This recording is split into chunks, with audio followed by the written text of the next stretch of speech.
So we talked about compression, which is one of the plugins. Remember these little stations on an assembly line within the factory of GarageBand, because we're producing a podcast track. These, again, receive, process, and send out the track. And this is the plugin chain, or train if you prefer that. So let's move to noise gate, which I already kind of referenced a little bit earlier. The name of this plugin is also pretty self-explanatory. There's a gate or cutoff point in which some frequencies of sound waves will be denied access or a place in the track's mix.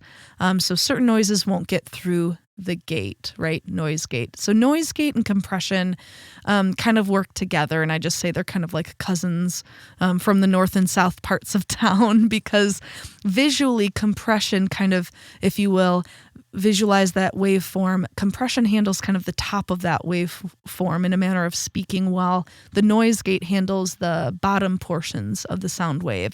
The threshold for both compression and noise gate will be determined by how much you turn that dial, so to speak, over here, right?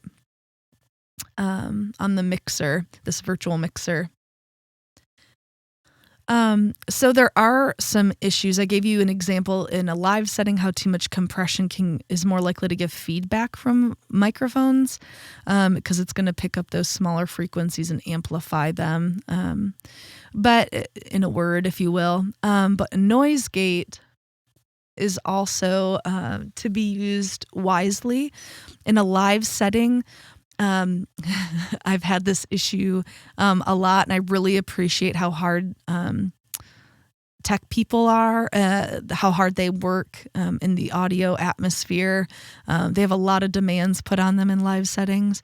I've worked with one tech guy before, and he uses too much compression, so it's more likely to have feedback in the live setting, more likely to use noise gates. And just my philosophy in the science of sound is just you can overdo it.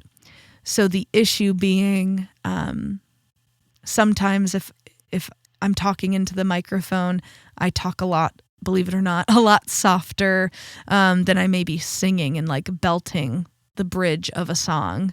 And so if there is a noise gate, it's going to clip off if I'm too quiet as I'm speaking to the crowd in front of me. It's actually going to clip off anything that doesn't seem to register as, oh, this must not really be a sound, so we're going to cut that off. So don't go too crazy with the noise gate. But again, just you'll learn as you practice. And luckily, you're a podcaster, so you're not in a live setting with instruments and a gazillion more sound factors. But you may want to consider a noise gate because there may be, like I said, the hum from a dehumidifier or a refrigerator, traffic outside, different things like that. Right now, like I'm considering, I definitely want to use a noise gate because my laptop is working really hard and the fan's blowing really loud, and I'm really hoping that the microphone doesn't pick that up because the laptop is so close to me. So that would be an example of when I'd use a noise gate. De-esser, we've kind of talked about this a little bit. If you click on here, this is where you can select those. You may have to explore and figure out kind of where each plugin is kind of housed.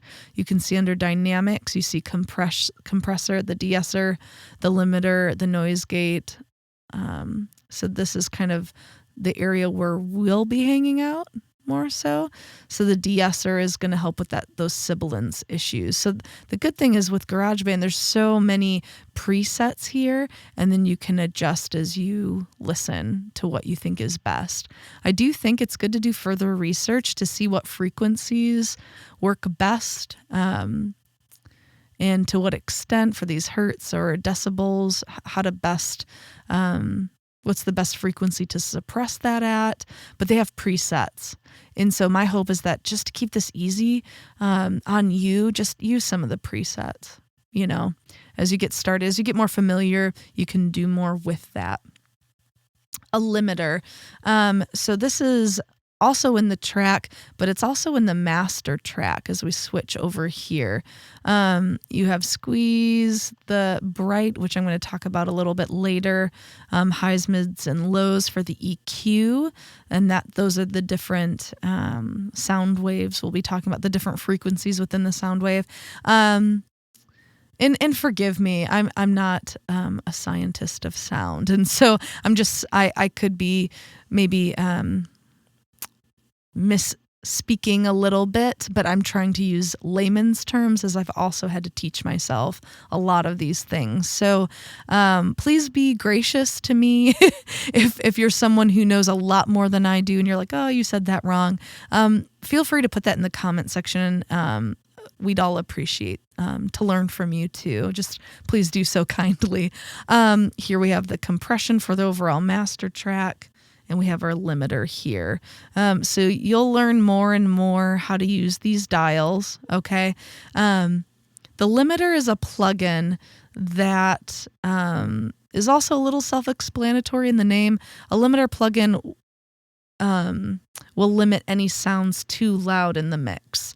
For a podcast, an example is when I laugh really loud into the microphone. Someone cracks a joke on the podcast and I have a really loud laugh. I can't work around it. That's just, I inherited it or something. My mother has the same laugh and I'm like, oh my gosh, it's happening. I'm becoming my mother. But, so chuckling is one thing, but it's like a blast, a really loud laugh into the microphone. Oh no, that's when you'd want to use a limiter as well. But I do tell myself, and I try to train other people to try to turn your head up and over the microphone or to the side or something when you laugh really loud, if you feel it coming on, to prevent the audio wave to be distorted from being distorted or clipped. So I usually think of limiters when I think of protecting my audio gear too, like speakers and monitors, especially in a live setting, will want to protect the podcast audio track as well. So think of the limiter as that. It's kind of the parent of the of the audio track of the whole project. Don't get too crazy, kids. You don't want the audio to go clip and it'll just get distorted and those things. So use a limiter. But again, there are a few preventative measures you can take to avoid audio clipping while recording. We already talked about proximity effect. We talked about the gain, and the recording level, and those things. The noise gate might help a bit, and compression will help with that. Again, as you could see, these plugins were housed within the dynamics tab. So I click there, dynamics, and that's kind of what we're talking about, the dynamics. If it's really loud during part of the audio or really soft, so just keep that in mind, dynamics. You want some of that, but we also want there to be some continuity too, and we don't want to distort the sound waves. So, when you use a limiter, you are predetermining like a threshold of a particular value or frequency, and any frequency in the sound wave that exceeds that predetermined threshold will be blocked. Like I said, clipping is a really extreme example of a limiter. An audio track may go in the red on the meter when a portion of the sound wave essentially goes off the charts. Parts of the sound wave will literally be cut off, which is really unfortunate because, you want to put together the most professional quality podcast you can. And I would hate for a moment like that to kind of just, oh man, right? You'll move on. It'll be okay. But just something to keep in mind. But that's why it's important, again, to check your individual track, your recording level in the master track over here. Make sure it's not peaking. It's usually more of an issue with, again, doing musical recording.